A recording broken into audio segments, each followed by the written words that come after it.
Ayan. Nagpiprito na tayo ng ng chicken.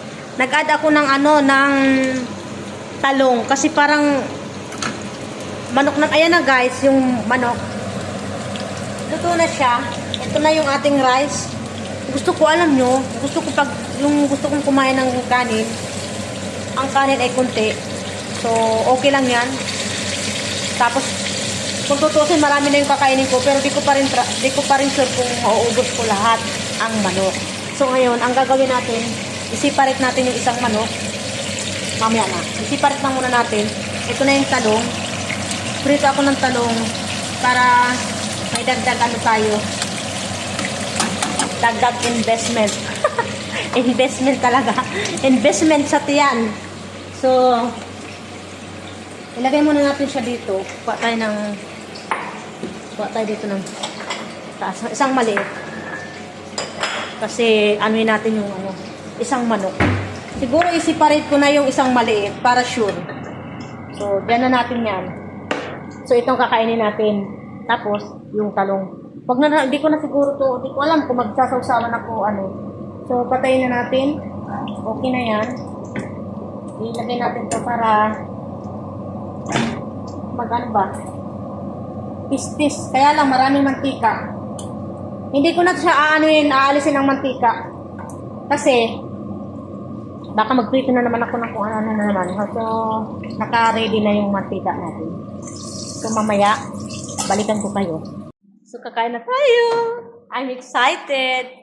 Palagi akong excited kumain. Okay lang yan, no? Kapag sabi ni ma'am, kapag nakakaramdam ka ng gutom, kumain ka. Huwag mong tiisin. Pero kung hindi ka naman nagugutom, yung parang hobby na, ay, kakain ako kasi ganito, ganyan. Yung parang gusto mong punuin yung tiyan mo sa walang kwentang bagay. Yung parang, mo lang, anong tawag doon? Hindi ko ma-explain. Basta, pangit yung kakain ka na, hindi ka naman talaga nagugutom. Yun yung sigurong talagang tataba ka kasi parang ginawa mo ng hobby yung pagkain. Pero yung pag nagugutom ka, as in talagang nagugutom ka, kumain ka. So, kain tayo guys. Kuha tayo ng ketchup. Di ko alam kung ano ilalagay ko dun, wag na. Kakainin ko na yan ng ganyan. Ay, wait lang. Kunin ko na lang yung oyster sauce. Ay, ano ba yun? Lagyan na lang natin siya ng oyster sauce. Ganyan na lang natin. Budbura na lang natin siya. Yung oyster sauce masyadong mataas ang niyan, yung seasoning ba. So, kain tayo guys. Thank you Lord. Sa food. Everyday na food na masarap. Mamaya na guys. Balikan ko kayo ulit. Kain muna tayo. Dahil natapos na tayong kumain ng lunch, pumunta muna ako dito sa kwarto ko kasi may chinik ako dun sa isang phone. So, ganda ng sikat ng araw guys, pero hindi siya malamig. Ngayon, na natin yung yung ating tawag nito.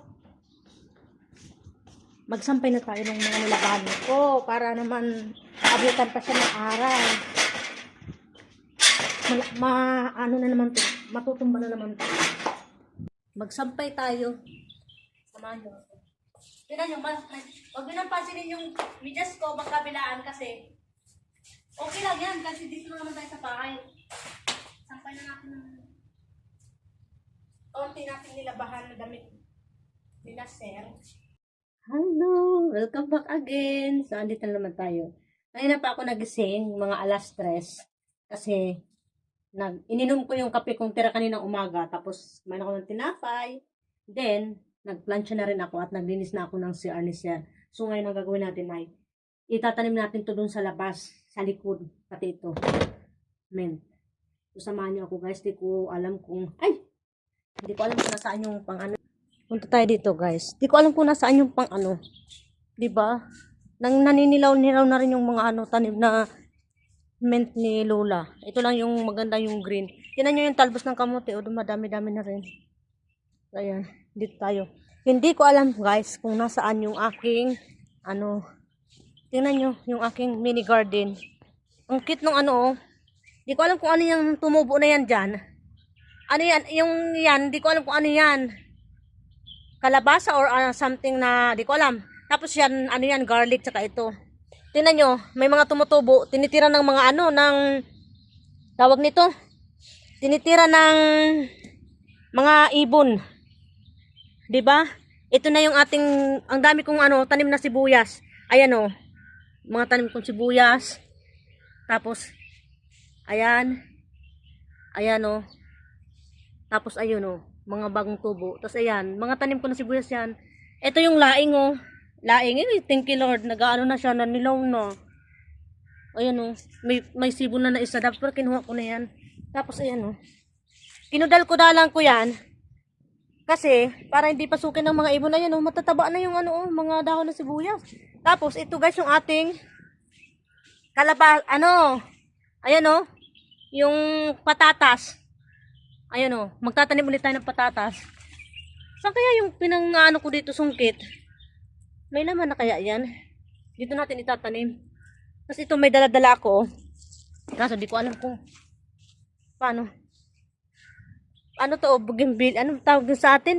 Hinog na ba to? Kinakain ba to? So mamaya guys, hanapin natin yung pang ko. Tingnan nyo. Ang sarap ng hangin ngayon guys, hindi mainit. Wala na. Nagkamatayan na yung mga tanim ko dito. Ang linis na oh. Kakainis talaga ng mga ibon. So, ayan. Mga bulaklak. Wala na bulaklak. Ito rin yung tanim ko. Sus, tinitira din eh. Ayan. So, dito tayo. Ito yung pinagawa nila, ma'am. Uy, natumba na yung bisikleta. Hanapin ko kasi guys yung parang hindi ko alam kung nasaan. Nilagay ng mga lintik na yan. Ordinero. Wala naman dito. Paano tayo makapagtanim? Hindi ko naman alam yung pala na yan. So, dito na tayo sa harapan. Ayan. Tuyot na. Hindi na dinidilig ng hardinero. So, kaya yung pansungkit. Ano natin matatanim dito? Baka nandito.